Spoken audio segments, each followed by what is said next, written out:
Tuesday, June 15th. Welcome to MarketFoolery. I'm Chris Hill. With me today, Yasser El-Shimy. Good to see you, sir. Good to see you, Chris. We've got video game news. We've got automotive news. We're going to start in the aerospace industry. The United States and the European Union have resolved a 17-year trade dispute involving Boeing and Airbus. They're suspending tariffs for, I think, the next 5 years, and not surprisingly, on the resolution of the dispute, shares of both Airbus and Boeing up a little bit this morning.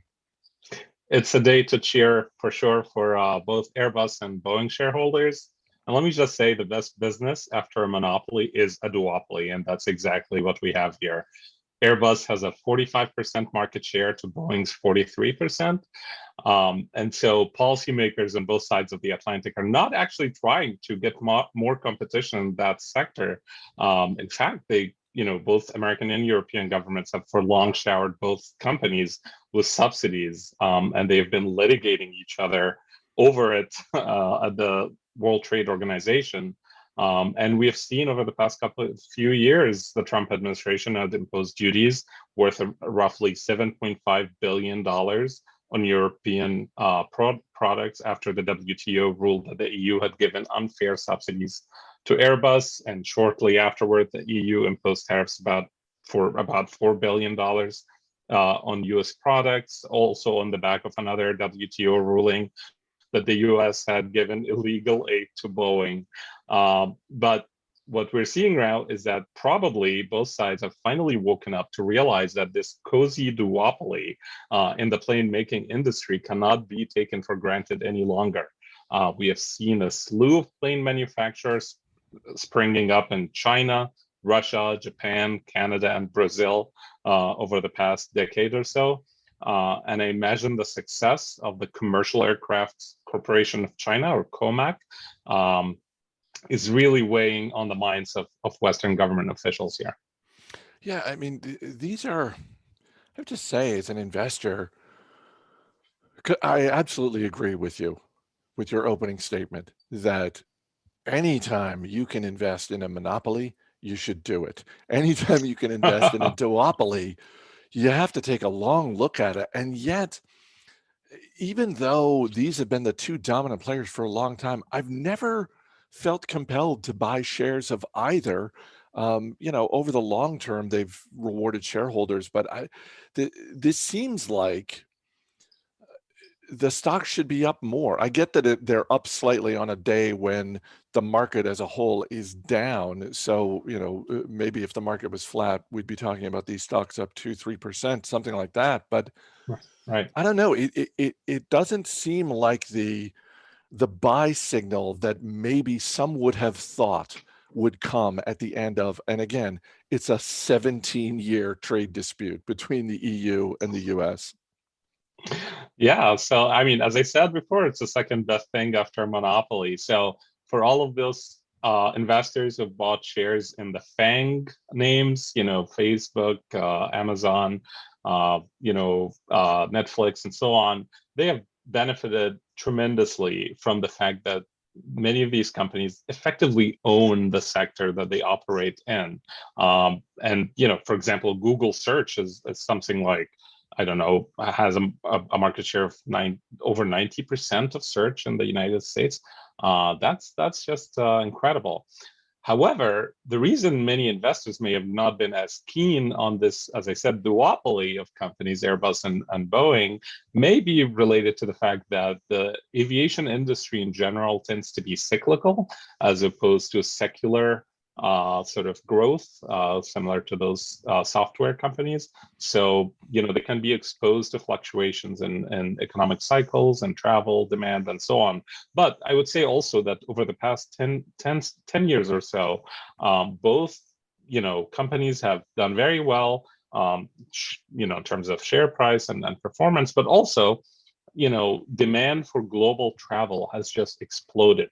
And that is thanks to a more connected world we live in, the population growth all around the world, but also the fact that many people in countries like China, India, and elsewhere now have the economic means to travel around the world. and would like to do so. So this has definitely benefited both companies tremendously. Vroom is in the news today. The online used car dealer intends to offer $500 million in convertible notes and then use the proceeds for a range of corporate purposes, including investing in new technologies. Shares of Vroom down 5%.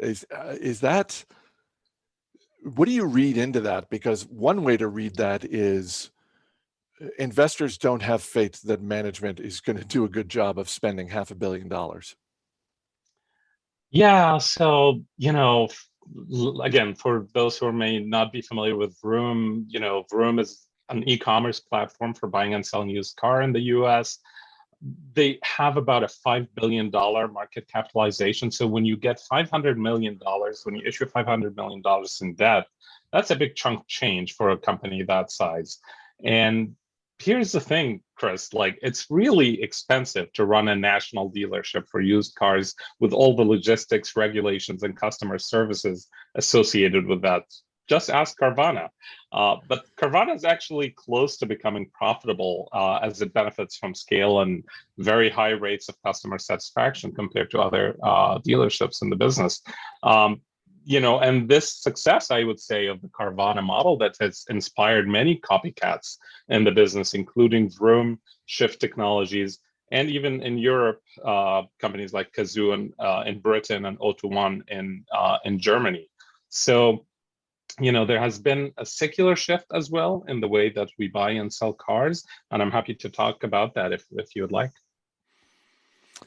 Please do, because one of the thoughts I had when I was looking through this story on Vroom and other stories over the past few weeks about car buying in general is this seems like, and not to heap pressure on the management at Vroom or Carvana or any other place for that matter, but this really seems like a good environment for Yeah.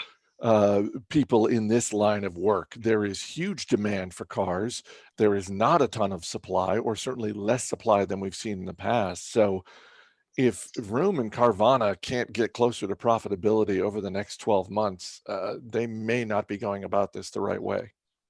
You're absolutely right, Chris. So, all over the news recently, we've been hearing about housing prices and lumber prices and all of those other things whose prices have soared lately.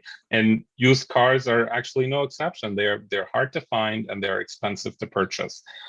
Just a few months ago, I wanted to trade in my car for a minivan as my family grew.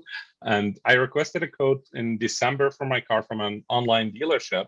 And it was good, but not one that wowed me, let's say. A month later and many miles later on the car, I put in another request for a quote, and the quote came back up full 10%, and I sold. And I'm sure if I were to sell that car now, I would get even more for it. And I've been hearing anecdotally from friends that their cars are worth as much now as they were when they bought them 2 or 3 years ago, which is absolutely crazy. But against all of this is the background of a structural shift that's taking place in the way we purchase and sell our cars. The pandemic lockdown has effectively accelerated the trend where online used car dealerships increasingly gain market share against, your average neighborhood dealership. And this trend is now supercharged by many factors. So, for example, we have shortage in new cars because of the microchip shortage. We have low interest rates. Which makes it easier to borrow money and finance a car. We have stimulus checks that came to many households in America and enable people to put a down payment on a car. You also have an economic recovery that's underway, and many people are feeling better about their finances, and many people have more savings than ever before.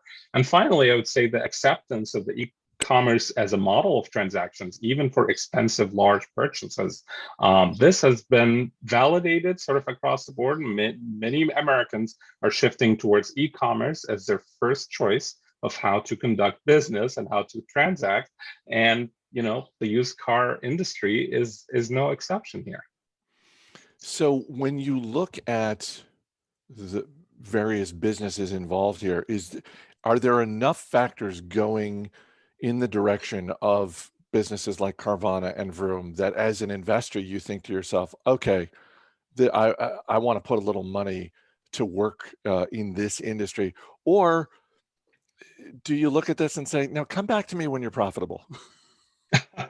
So if you waited for Amazon to be profitable before you invested in it, you would have waited for a long time and you would have probably lost quite a bit of change. I actually am very bullish on this sector, and I personally own shares of Carvana, and I've done so for over 2 years.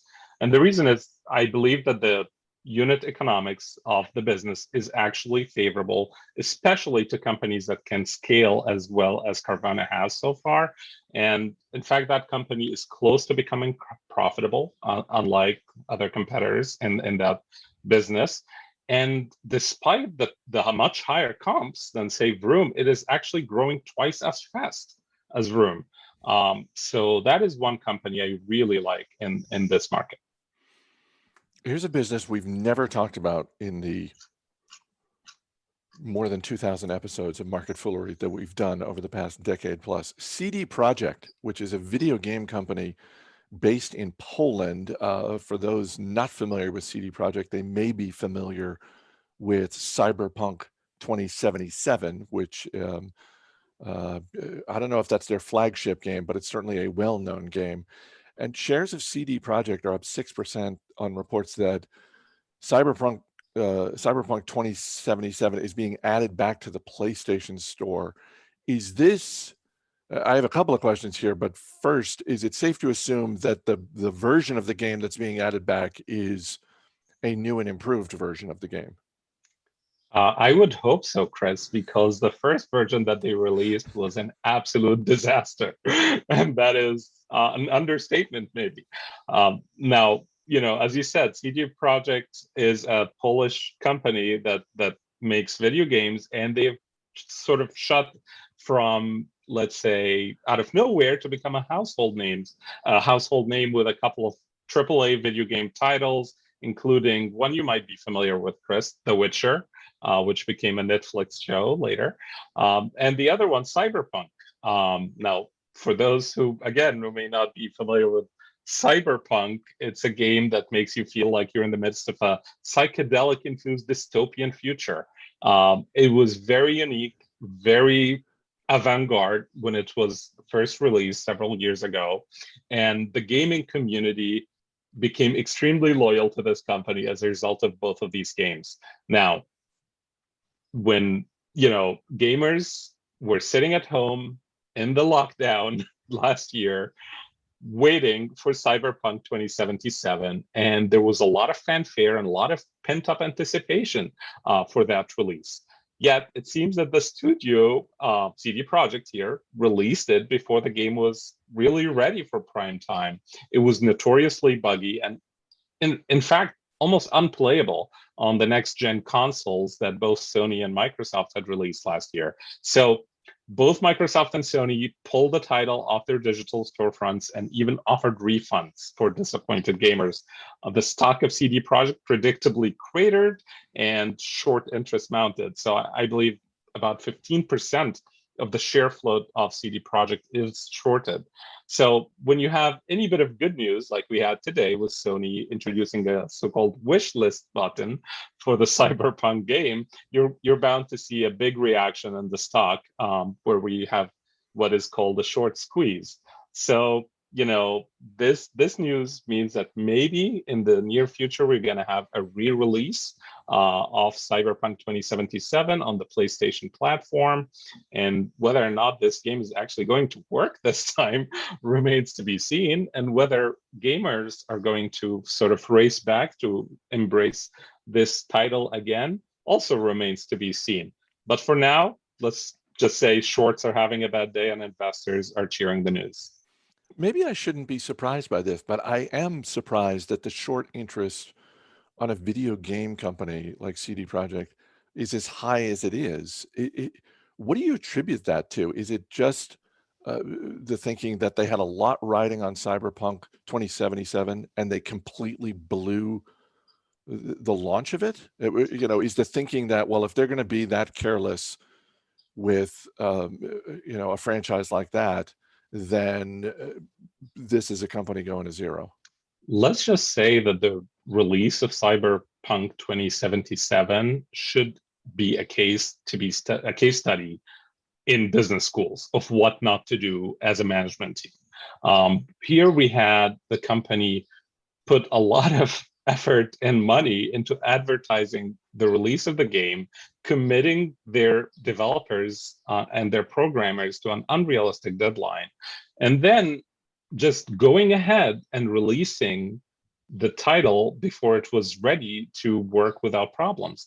Now, actually the story doesn't end there, because after it became extremely apparent to so many millions of gamers out there that this title is buggy and not working properly, the management and the CEO actually stood by the title and said, no, there's nothing to fix here. There's nothing to see here. This is a good game. And it only took for Microsoft and Sony to take almost an unprecedented step here for a major title like this to actually pull it off their storefronts and to offer refunds to gamers. It took that for the CEO to apologize and to promise that they're going to do better and sort of go back to the drawing board. Well, I don't have a stake in this, but just as someone who likes to be optimistic and root for the average business, I'm hoping it goes well the second time around, because if it doesn't, then I think the shorts are completely justified in what they're doing. Absolutely. Yasser El-Shimy, great talking to you. Thanks for being here. Thank you, Chris. As always, people on the program may have interest in the stocks they talk about, and the Motley Fool may have formal recommendations for or against, so don't buy or sell stocks based solely on what you hear. That's going to do it for this edition of Market Foolery. The show is mixed by Dan Boyd. I'm Chris Hill. Thanks for listening. We'll see you tomorrow.